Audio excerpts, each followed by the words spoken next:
ప్రభుత్వాలు మారినప్పుడల్లా ప్రజల తలరాతలు మారాలి తప్ప తల్లుల విగ్రహాలు కాదని బీఆర్ఎస్ వర్కింగ్ ప్రెసిడెంట్ కె తారక రామారావు పేర్కొన్నారు. మార్పు తీసుకొస్తామని ఎన్నికల సమయంలో ఊదరగొట్టి అధికారంలోకి వచ్చిన కాంగ్రెస్ తీసుకొచ్చిన మార్పు ఇదేనా అని ఎద్దేవా చేశారు.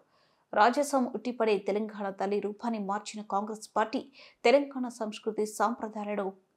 కాలరాశుల అతిపెద్ద అపచారం చేసిందని, పరిహారంగా యావత్ తెలంగాణ తల్లికి మంగళవారం నుంచి పాలతో అభిషేకాలు చేయాలని పార్టీ శ్రేణులకు పిలుపునిచ్చారు. కాంగ్రెస్ ప్రభుత్వం ఆవిష్కరించిన కాంగ్రెస్ తల్లి విగ్రహంతో అస్తిత్వంపై జరిగిన దాడికి తగిన రీతిలో సమాధానం చెప్పాల్సిన అవసరం ఉందని పేర్కొన్నారు. మేడ్చల్, మల్కాజ్గిరి జిల్లాలో ఏర్పాటు చేసిన తెలంగాణ తల్లి విగ్రహాన్ని బీఆర్ఎస్ శ్రేణులతో కలిసి ఆవిష్కరించారు. ఈ సందర్భంగా ఏర్పాటు చేసిన భారీ బహిరంగ సభలో కేటీఆర్ మాట్లాడుతూ, ఎన్నికలు ఎప్పుడు జరిగినా గంట పదంగా 100 సీట్లతో కేసీఆర్ ముఖ్యమంత్రి అవుతారు.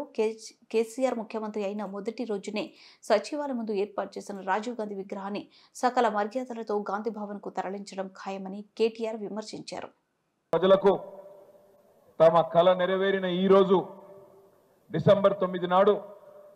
ఇక్కడ తెలంగాణ తల్లిని ప్రతిష్ఠించి మేడ్చల్ జిల్లా పార్టీ కార్యాలయ ప్రారంభోత్సవానికి ముఖ్య అతిథిగా నన్ను ఆహ్వానించిన సోదరుడు, మేడ్చల్ జిల్లా బీఆర్ఎస్ పార్టీ అధ్యక్షుడు, శాసన మండలి సభ్యుడు, మా తమ్ముడు షంబీపూర్ రాజు గారికి, స్థానిక శాసనసభ్యులు మరొక తమ్ముడు, ఉత్సాహవంతుడు, ఎప్పుడు కుత్బుల్లాపూర్ నియోజకవర్గ అభివృద్ధి కోసం పరితపించే యువ నాయకుడు సోదరుడు కేపీ వివేకానంద గారికి, శాసన మండలిలో ప్రతిపక్ష నాయకులు పెద్దలు గౌరవనీయులు శ్రీ మధుసూదనాచారి గారికి, శాసన మండలిలో డిప్యూటీ చైర్మన్ గౌరవనీయులు పెద్దలు శ్రీ బండా ప్రకాష్ గారికి, గౌరవ మాజీ మంత్రివర్యులు పెద్దలు శ్రీమతి సబితా ఇంద్రారెడ్డి గారికి, పెద్దలు శ్రీ చామకూర మల్లారెడ్డి గారికి, పెద్దలు గౌరవనీయులు మాజీ మంత్రివర్యులు శ్రీ గుంతకండ్ల జగదీశ్వర్ రెడ్డి గారికి, గౌరవనీయులు పెద్దలు మరొక మాజీ మంత్రివర్యులు అన్న తలసాని శ్రీనివాస్ యాదవ్ గారికి, గౌరవనీయులు మాజీ మంత్రివర్యులు శ్రీనివాస్ గౌడ్ గారికి, అదే మాదిరిగా వేదిక పైన ఆసీనులైన గౌరవనీయులైన మేడ్చల్ జిల్లా శాసనసభ్యులు కుకట్పల్లి ఎమ్మెల్యే మాధవరం కృష్ణారావు గారికి, మల్కాజ్గిరి శాసనసభ్యులు సోదరుడు మర్రి రాజశేఖర్ రెడ్డి గారికి, ఉప్పల్ శాసనసభ్యులు గౌరవనీయులైన శ్రీ బండారి లక్ష్మారెడ్డి గారికి, అదేవిధంగా వేదిక పైన ఆసీనులైన శాసన మండలి సభ్యుడు తమ్ముడు శ్రీ కూర్మయ్య గారి నవీన్ గారు, మల్కాజ్గిరి నియోజకవర్గం నుండి మొన్ననే పార్లమెంటుకు పోటీ చేసిన పెద్దలు శ్రీ రాగిడి లక్ష్మారెడ్డి గారు,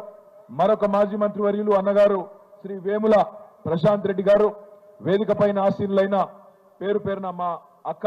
శ్రీమతి సత్యవతి రాథోడ్ గారు, శ్రీమతి సునీత లక్ష్మారెడ్డి గారు, శ్రీమతి వాణీదేవి గారు, శ్రీమతి మాలోత్ కవిత గారు, శ్రీమతి తులా ఉమా గారు, ఎమ్మెల్సీ నవీన్ కుమార్ రెడ్డి గారు, సుభాష్ రెడ్డి గారు, అదేవిధంగా గౌరవనీయులు హైదరాబాద్ జిల్లా పార్టీ అధ్యక్షుడు Jubilee hills MLA Maganti Gopi గారు, మొహమ్మద్ మహమూద్ అలీ గారు మాజీ మంత్రి గారు, అదేవిధంగా శాసన మండలి సభ్యులు పేరు పేరున తక్కలపల్లి రవీంద్రరావు గారు, కర్నె ప్రభాకర్ గారు, అదే మాదిరిగా ఇంకా మా గౌరవనీయులైన పెద్దలు దేశపతి శ్రీనివాస్ గారు,